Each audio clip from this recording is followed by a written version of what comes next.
I'm Anne MacLellan. I volunteered because I've been absent too many years.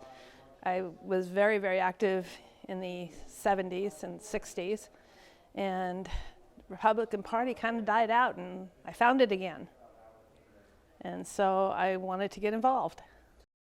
California has fallen off the left edge of the country, and I'm concerned about everything. We need to replace these clowns that are trying to destroy our state. It's no longer Reagan's California.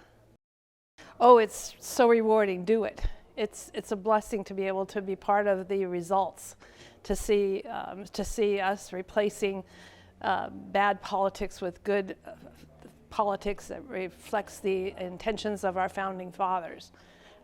We need to get back to history and read our history books and realize that the Republican Party seems to be the only party that does read history and understands the full intent of our founding fathers in the Electoral College and so many other issues that are so critical to bringing our country back to the goals of our founding fathers.